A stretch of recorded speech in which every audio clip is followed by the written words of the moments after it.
Get out. This is my daughter's house. Her mother shrieked like I was some stray mutt. I didn't flinch. I didn't argue.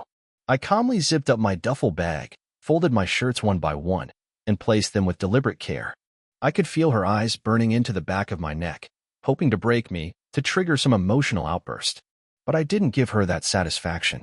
I wasn't shaken. Not even close. Because 2 weeks later, she'd know why I wasn't worried. Let's rewind a bit. My name's Kyle. I'm 38, been married for 6 years to a woman named Vanessa. Blonde hair, long legs, stunning green eyes, and a mouth that could lie its way through a fire. From the outside, people envied us. Instagram perfect trips, dinner parties, matching sweatshirts at Christmas. But none of them saw the rot under the surface. The day her mother threw me out, Vanessa wasn't even in town. She was on a work retreat in Miami with her marketing team, but I knew better. I knew something had been off for months. The fake smiles. The sudden new passwords on her phone. The late-night showers after coming home from the gym. And worst of all, she stopped touching me. No hugs, no kisses. Like I disgusted her. And still, I stayed. At first. The final push came when I overheard her mother, Karen. Yeah, her name really is Karen, on the phone. She thought I was asleep in the guest room. Vanessa said he's clingy and boring. She's finally found a real man. He's dangerous, but he makes her feel alive. A real man. That night, I didn't sleep. I stared at the ceiling until morning, until the coffee machine beeped in the kitchen. I kept replaying those words over and over in my mind. She called me boring, while she was getting her thrills from some low-life punk who probably smoked vapes and wore mirrored sunglasses at night. 2 days later, Vanessa texted me. Don't wait up tonight, baby. Long meeting. Love you. Love me? I took her laptop while she was gone and booted it up. The password was her old dog's name, a Charlie, and boom, I was in. What I found made my stomach twist. A folder named Receipts, inside, screenshots of hotel bookings, Uber rides, flight tickets, not to Miami, but to Las Vegas. And photos. Selfies with some guy I didn't recognize. Tattoos on his neck. Muscles. A gold chain. And her, looking like a teenager again, clinging to him with that same smile she used to give me when we first met. I didn't cry. I didn't scream. I copied everything onto a USB and slipped it into my sock drawer. 3 days later, Karen banged on the bedroom door. You're still here, she snapped. Vanessa said she wanted space. You should respect that. I pay the mortgage, I reminded her. She scoffed. It's her name on the deed. Then came the line I'll never forget. Get out. This is my daughter's house. And I did. With a calmness that probably scared her more than any shouting would have. I booked a small apartment across town, furnished it in a day, and got to work. I started digging. Turns out Vanessa's new fling, the real man, was a convicted felon. 2 counts of aggravated assault, one of them against an ex currently out on parole. I made anonymous phone calls. Sent anonymous packages. A flash drive with photos. Another with the receipts. I mailed one to Karen too. Let her see what kind of real man her darling daughter was spreading herself thin for. And then, silence. 2 weeks passed. Until the door to my apartment buzzed. I looked through the peephole. Vanessa. Mascara smudged. Hair in a messy bun. No suitcase, no purse. Just her. Looking like someone who finally met the devil she danced with. Kyle. I messed up. I opened the door, leaned against the frame. Oh, I know. She stood there, swallowing hard, her lips trembling like she'd rehearsed this moment but forgot the lines. I didn't move. Didn't invite her in. Let her squirm. I didn't know what I was doing, she finally muttered. It wasn't supposed to mean anything. I raised an eyebrow. Flying out to Vegas, booking suites, taking selfies while straddling him in hot tubs, that was nothing? She flinched like I'd slapped her. I was confused, Kyle. He made me feel wanted. I nearly laughed in her face. Right. Because I didn't want you enough when I covered for your debts? Or when I gave up that Chicago promotion to stay near your dying grandmother?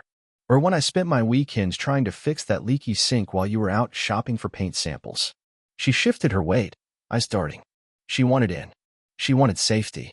But not because she loved me, no. That was gone. She wanted security. And the one she ran off with? He didn't give her that. He hit me, she whispered. I stared at her. Silence thick between us. He hit me, she repeated, a tear finally escaping. And I didn't. There it was. The cold, brutal truth. I wasn't the thrill she craved, but I was the one who never raised a hand, who who stayed loyal while she was moaning someone else's name in hotel rooms. I want to come home, she said. Please. Why? I asked. She blinked. What do you mean, why? Because you miss me? Or because you realize the thug you cheated with doesn't pay for brunch and left you crying in an airport bathroom? She didn't answer. That told me everything. I let her stand there a little longer before I stepped aside. She moved forward, thinking it meant she could enter. But I just grabbed the envelope off the nearby table and handed it to her. What's this? She asked, her voice hollow. Divorce papers. Already signed my part. You just need to catch up. Her hands trembled. Kyle? Read the last page, I said. She flipped to it. Her face went pale. She looked up at me like she saw a ghost. You added a clause? About the house? I nodded. Turns out I kept the receipt for that down payment. Karen's name was never on it. Vanessa Marie Collins. I bought that house. You just brought your drama into it. You bastard, she hissed. There she was. The real Vanessa. The mask slipping. No, Vanessa, I said calmly. I'm the idiot who thought you were better than this. She clenched her jaw. You'll regret this. I smiled. I already regretted loving you. The rest? Just clean up. She stormed off down the hallway, envelope clutched tight in her hand like a grenade she couldn't throw. I didn't watch her leave. Instead, I turned on the kettle, poured myself a coffee, and sat down with a peace I hadn't felt in months. It's funny how fast someone can go from being your world to being just another lesson. And trust me, she taught me a damn good one. 3 days passed. No calls. No texts. Just silence. I thought maybe she'd finally crawled back under whatever rock she and her real man came from. Then my phone lit up. Karen. I nearly laughed. The nerve. I let it ring. Then again. And again. On the 4th call, I picked up. You happy now? She snapped, skipping any form of greeting. Vanessa's in shambles. You broke her. I leaned back in my chair, letting her words hang in the air. Did I? Or did you when you let her run around like a teenager with no leash? She's your wife. She was, I corrected. Now she's just a memory I'm trying to delete. She needs help, Kyle. That man she was with, he's dangerous. I know, I said. I made sure the police did too. Silence. You, what? Check your mailbox, I said. You'll find all the receipts. The photos. The flight confirmations. Oh, and that little detail about him violating parole when he crossed state lines with your daughter. Her voice was a whisper now. Why would you do that? Because when you threw me out of my own house and screamed at me like I was nothing, you didn't realize something important. I stood up, looking out the window as if I could see all of them from here, Vanessa, Karen, and that piece of trash she risked everything for. I was never the weak one. I was just patient. I ended the call. That evening, I heard from a friend at the local precinct. Vanessa's lover, Jesse, apparently was picked up at a cheap motel on the edge of town. Unregistered weapon in the glove box. Outstanding warrant. The works. Vanessa? She tried calling. Blocked. I wasn't giving her one more second of my peace. But the world wasn't done throwing curveballs. A week later, I got a knock on my apartment door. This time, it was Rachel, Vanessa's younger sister. We'd always gotten along. She was one of the few in that family who didn't reek of manipulation. She held a folder in her hands and a look in her eyes like she'd seen a ghost. I wasn't going to say anything, she said quietly. But you need to see this. I took the folder. Inside, bank statements. Vanessa's. Tens of thousands in transfers. Not to Jesse, but to another name. Derek Mitchell. Who the hell is Derek? Rachel looked down. Another guy. She was seeing him before Jesse. I stared at her. She had 2 affairs? Rachel nodded. Maybe more. I don't know. But Derek's not dangerous. He's a lawyer. She told me he was just a backup plan if Jesse flaked. My mouth went dry. She said that. I asked. Her words, if the thug crashes and burns, at least Derek can pay the bills while I get back on my feet. Something in me went cold. This wasn't betrayal anymore. It was strategy. Calculated, manipulative, shameless. Rachel reached into her purse and pulled out a phone. This is her old one. She forgot she left it at my place. It's not wiped. I opened it. The password was still the same, her birthday. I felt sick even typing it. Inside were messages, hundreds.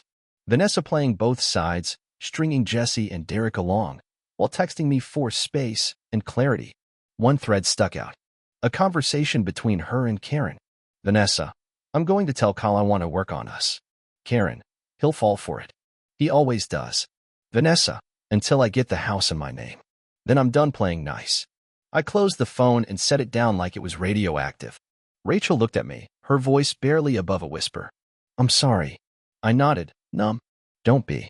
You're the first honest person I've met in that family. She stood there for a moment, then turned to leave. Just before she did, she said, Kyle, you deserve better. And for the first time in weeks, I almost believed it. The next morning, I didn't wake up angry. I didn't wake up sad either. I just felt empty. The truth had settled in, deeper than before. Vanessa hadn't just cheated on me, she'd built a whole damn system out of it. With backups. With plans. With her mother cheering from the sidelines like it was some twisted sport. I spent the day clearing out the last boxes I had left in storage. Things we'd bought together, a cheap coffee table we both hated, the Halloween costumes we wore once and never again, a jar of coins we swore we'd use for a vacation. All trash now. Just evidence from a crime scene. I was halfway through deleting photos from an old hard drive when my phone buzzed. Unknown number. Voicemail. I didn't recognize the voice until the last line. I just want to say I'm sorry. I didn't know about the others. I thought I was the only one. Tell her mom to go to hell. It was Jesse. I played it twice to be sure. I guess reality had finally slapped him too. Vanessa must have let it all slip when the cops took him in, how he was just a pawn in her little chess game. Or maybe Derek told him. Or maybe Karen cracked. Didn't matter. The dominoes were falling. All I had to do was watch. Later that night, I saw Vanessa again. She showed up outside the apartment building, banging on the lobby door like a madwoman. The security guy called up to let me know, said she was screaming my name and threatening to make a scene. I told him to let her. I watched from the balcony as she paced, makeup smeared again, heels in her hand, tears cutting down her cheeks. She looked broken, unraveled. Nothing like the polished woman who once walked through our wedding aisle like she owned the damn world. I waited 10 minutes before I finally went downstairs. She ran up the moment she saw me. Kyle, I'm not okay, she choked. I need help. No, I said. You need honesty. Something you haven't touched in years. She tried to grab my arm. Please. Just talk to me. I pulled away. Talk? Like you did to Jesse and Derek and whatever other fool bought your lies? Like you did to your mom while plotting how to rob me of my home? I didn't mean it to go that far, she cried. But it did.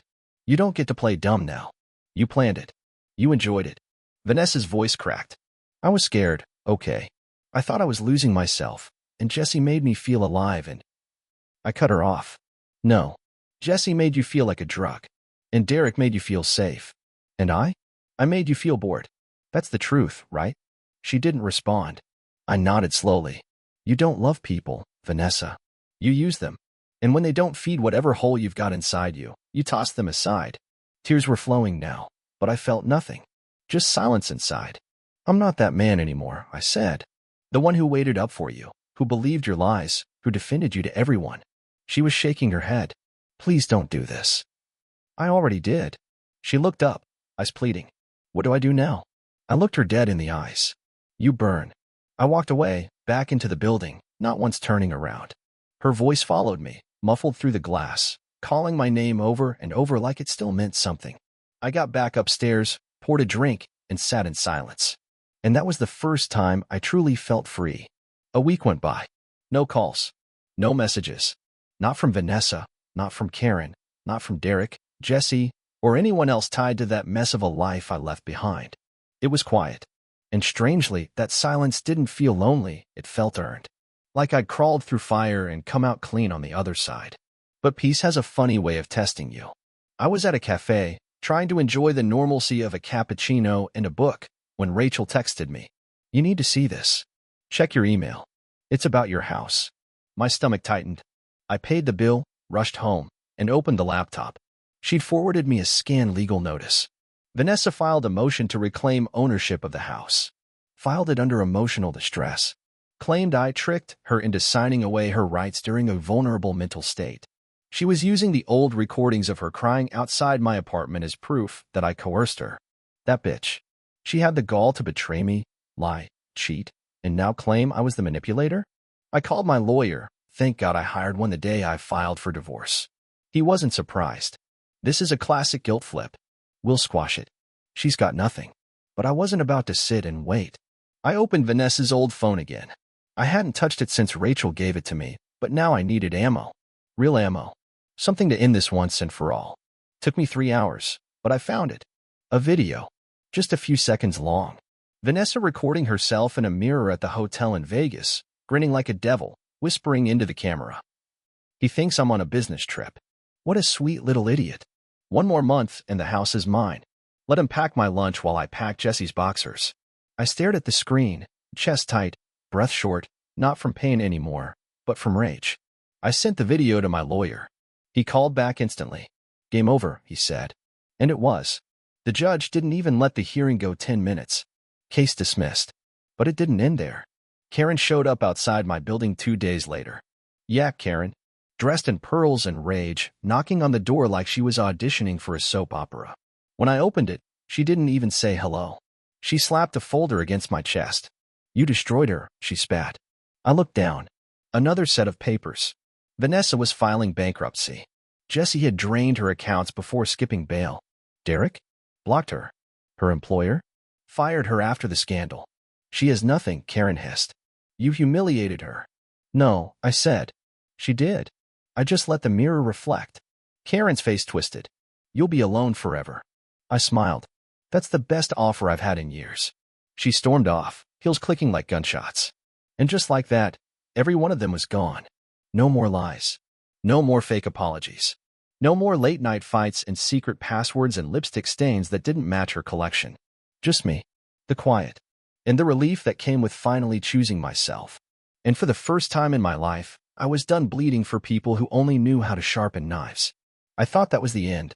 I really did. But people like Vanessa, they don't fade. They wait. They twist. They rot in silence until they think you've softened, until they sense you might just miss the poison. 3 months later, I got a letter. Handwritten. No return address. Inside, a picture of us on our wedding day, and a single sentence written in red ink. I still dream of you. No apology. No remorse. Just that creepy, manipulative line, like we were living in some gothic romance instead of the flaming wreckage she created. I tossed it into the trash without hesitation. But it got me thinking, how many years did I waste loving a lie? How many dinners, anniversaries, late-night drives, quiet sacrifices, all built on fake smiles and half-truths? I started therapy.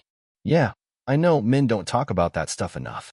But I had too much poison in my head, and I wasn't going to let her live there rent-free anymore. My therapist asked me something that hit hard. What part of you thought you deserved her treatment? I didn't have an answer. But I started looking for one. It wasn't about Vanessa anymore. It was about me. About why I ignored red flags, why I laughed off her disrespect like it was just her mood, why I let her cheat emotionally long before she cheated physically. I started running again. Reconnected with old friends I'd ghosted during the marriage. Took weekend trips with no one to answer to, no fake check-ins, no pretending to be okay while dying inside. And slowly, I started to feel light. Not healed, not whole, but no longer carrying her weight. Then something strange happened. I ran into Rachel again. Grocery store. She was standing in the frozen section, holding a pint of ice cream and looking like she'd seen a ghost. We talked. Casual, at first. Then honest. She told me Karen had a meltdown and was now spiritual, going to weekly healing circles in Arizona. Jesse was in jail. Derek was suing Vanessa for fraud. Your ex, Rachel said with a sad smile, is in flames. I shrugged. She lit the match. She laughed. Then she asked if I wanted to grab coffee sometime. And for the first time in a long, long while, I said yes. Not because I was ready. Not because I needed anyone. But because I finally wanted something again. Something real. Something uncomplicated. I walked out of that store holding 2 bags of groceries and a number scrawled on a receipt. And for the first time in what felt like a lifetime, I didn't feel like a man crawling out of wreckage. I felt like someone rebuilding. From dust. From truth. From me. Rachel and I took it slow. No grand declarations. No forced smiles. Just 2 people who'd been burned in different ways, trying not to flinch when the fire got close again. Our first coffee stretched into 3 hours. We talked about stupid things, movies, awkward family holidays, how neither of us could cook without setting off the smoke alarm. But underneath it all was something rare. No pretending. No masks. Just silence that didn't feel like punishment. A week later, we had dinner. She brought her guard down. Told me about her ex, how he chipped away at her confidence with backhanded compliments and silent treatments. I told her about the morning I found lipstick on Vanessa's bra, even though she hadn't worn it in months. We both laughed at how pathetic and twisted it sounded, and then just sat there quietly, letting the weight settle between us without crushing either one. One night, she looked me dead in the eye and asked, "Do you still love her?" I didn't even pause. No. Because love dies the moment you realize you were never seen, only used. It shrivels in the silence after betrayal, in the hours you spend staring at the wall wondering how someone who once begged for your touch could suddenly recoil from your presence. I told Rachel I loved the idea of Vanessa. Not the woman she was. Not the liar she became. I loved who I thought she was when we met. But that version? She never really existed. Rachel nodded. That's the hardest part, isn't it? Mourning someone who was never real. We didn't kiss that night. We just held hands.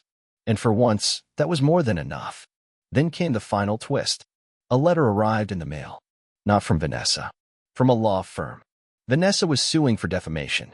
Apparently, someone had sent Jesse's mugshot and the Vegas hotel footage to her old company. She'd been blacklisted in her industry, lost her job offers, and was now blaming me for it. There it was again, that delusion, that inability to accept consequence. To her, she was still the victim. Always had been. Always would be. My lawyer laughed when he read it. Let her try. We'll bury this in 5 minutes. But something in me had changed. I didn't feel anger. Didn't feel revenge boiling up again. I just felt bored.